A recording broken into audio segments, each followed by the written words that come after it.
ส้มเผาจูรูสาธารณรัฐสังคมนิยมเวียดนามอนุรักษ์อาชีพการผลิตดินเผา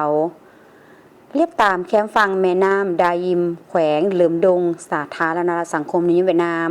เป็นบอนอยู่อาศัยของชนเผ่าจูรูด้วยฮิตของประเพณีวัฒนธรรมที่มีเอกลักษณ์พิเศษในนั้นอาชีพการผลิตเครื่องดินเผาของชนเผ่านี้มีความแตกต่างกับการผลิตอยู่เขตอื่นมีความแน่นหนาและแข็งแกร่งปัจจุบันยังมีแม่หญิงชนเผ่าจูรูหลายคนที่ยังรักษาอาชีพนี้ไว้นางมาลีอยู่ตาแสงกวงเลิมแขวงเหลิมดงกาวาเครื่องปั้นดินเผาของชนเผ่าจูรูแม่นผลิตภัณฑ์จากดินน้ำและไฟคล้ายคือบรรดาชนิดเครื่องปั้นดินเผาอื่นๆแต่สิ่งที่มีความพิเศษแม้นเมื่อเฮาเคาะมันจะมีเสียงดังก้องสดใสดินที่นำมาผลิตแม่นนำมาจากดินภู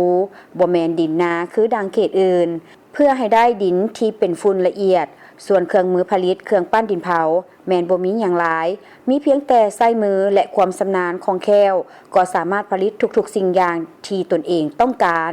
แต่ละชนิดเครื่องใช้บ่มีแบบและบ่มีความคล้ายคือกันแต่ทุกๆผลิตภัณฑ์ล้วนแต่มีความสวยสดงดงามเรียบง่ายคล้ายคือการดำรงชีวิตของชนเผ่าจูรูนางมาลีให้ฮู้ตื่มอีกว่าปัจจุบันเครื่องปั้นดินเผานี่มีคนสวมใส่น้อยลงทุกวันคนวัยหนุ่มภายในหมู่บ้านนี้ก็บ่สืบทอดอาชีพนี้อีกแต่ถึงอย่างใดก็ตามนางมาลีและเอื้อยของเรา